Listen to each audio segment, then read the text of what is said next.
दोस्तों अभी आपको दिखाना चाहेंगे कि अभी हमारे पीछे देखिए यहाँ पर ड्रोन जो कि अभी कृषि में इसका इस्तेमाल बताएं कुछ किया जा रहा है।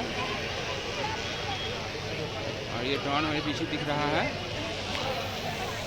और यहाँ भी जानकारी लेने की कोशिश करते हैं। कृषि व्यवसाय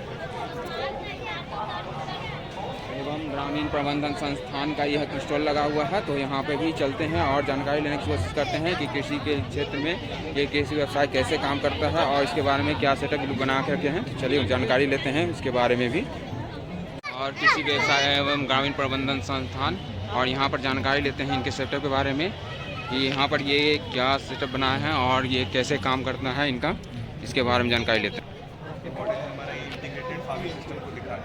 इसमें फिशरीज और पोल्ट्री हमने कंबाइंड किया है, इससे जो फिशरी जो है इसका फीड करेगी, ये पोल्ट्री से जो भी वेस्ट आएगा और ये जो फीड होगा ये इसके लिए फीड होगा।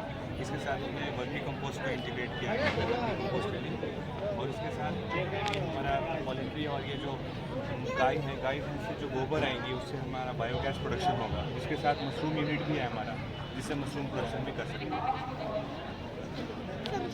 तो आगे बढ़िएगा तो आपको यहाँ पर मिल रहा है नेचुरल फार्मिंग, जो प्राकृतिक खेती होता है वो चीज़। इसमें हम क्या करते हैं कि जो रासायनिक चीज़ें हैं उसको हम उपयोग करने से बचते हैं उस चीज़ों को। तो उसके लिए हम क्या करते हैं, हमारा कुछ इस पर मॉडल है जिसमें इस बिजनेस आइडिया में ये पता चलता है कि जैसे आप यहाँ देख रहे हैं कि पशुपालन से क्या होगा कि जो भी आपको बेस्ट प्रोडक्ट उसका होगा, जो भी गोबर करेगा, डंग जो भी होगा, उसको हम ऐसे फर्टिलाइज़र यूज़ कर सकते हैं जो भी हमारा फील्ड है उसके लिए।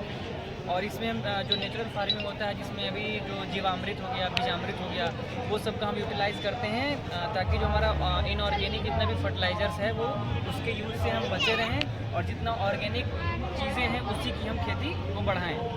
आगे बढ़िएगा तो सर ये एक हाइड्रोपोनिक मॉडल है। अब ऐसा क्या हो रहा है कि सर समय के साथ जितना भी है अर्बनाइजेशन बढ़ते जा रहा है और क्लाइमेट में इतना चेंज है कि कभी बारिश बहुत हो जा रही है, कभी सूखा पड़ जा रहा है, या फिर ये भी देखने को मिल रहा है कि किसी क्षेत्र में क्या है कि जो वाटर टेबल है, जो पानी का जो टेबल है ग्राउंड के नीचे, वो भी कम होते जा रहा है। तो वो यह एक एडिशनल एक मेथड है जिससे आप क्या कर सकते हैं, रेन वाटर हार्वेस्टिंग के थ्रू जो भी हमारा रेन वाटर हार्वेस्टिंग है वहाँ पे हम कलेक्ट करके फिर उससे हाइड्रोपोनिक सिस्टम हम चला सकते हैं। हाइड्रोपोनिक सिस्टम में वही होता है कि बिन सॉइल, मतलब कि बिना मिट्टी का यूज़ किए हुए कैसे हम एग्रीकल्चर का जितना भी प्रोड्यूस है उसको हम प्रोडक्ट को उसको प्रोड्यूस कर सकें।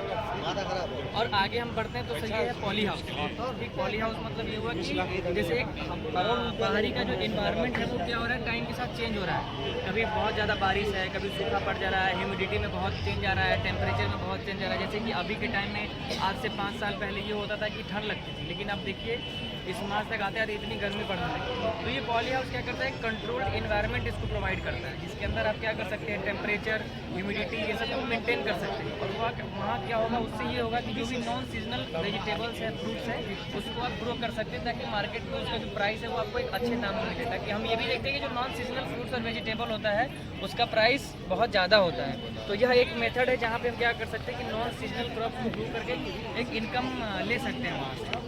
फिर आगे बढ़िएगा तो सर ये एक नया स्कीम आया है जो कि सरकार आजकल इस पर बहुत फोकस कर रही है, वो है कार्बन क्रेडिट खेती। इसमें क्या होता है कि जितने भी हम कुछ ऐसे एग्रीकल्चर प्रैक्टिसेस हैं वो क्या करते हैं, हमारा जो भी कार्बन डाइऑक्साइड का इमिशन है उसको कम करता है, और इंडस्ट्रीज़ भी क्या करती है, कार्बन डाइऑक्साइड इमिट करती है। तो इसमें सरकार एक नोटिस जारी करती है जिसमें कि ये पता होता है कि आपको कुछ एक लिमिट तक जो है कार्बन डाइऑक्साइड आपको रिलीज़ करना है, और उसके लिए कुछ यूनिट देती है। उदाहरण के तौर पे देखिएगा तो सर मान लीजिए एक एग्रीकल्चर, एक कृषि और ये जो भी हमारा इंडस्ट्री है उसको 12 यूनिट का मिला है कार्बन क्रेडिट।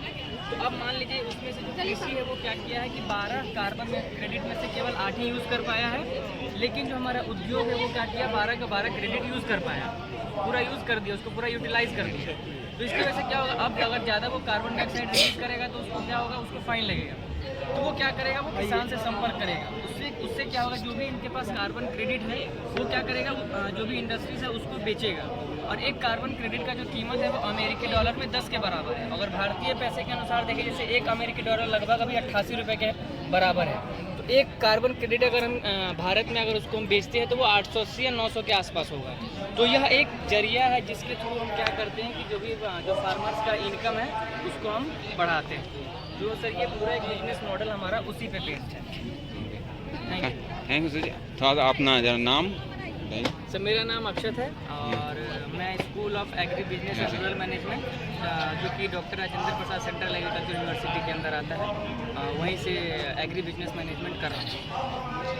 बहुत बहुत थैंक यू। थैंक यू आपको भी।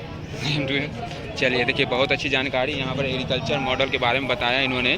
और यहाँ पर देखिए कि कितने लोग, बहुत सारे लोग यहाँ पर मेला में आए हैं, जो कि यहाँ पर सारी जानकारियाँ प्राप्त कर रहे हैं। और ये पूरा जानकारी देते हुए तो मिलते हैं फिर।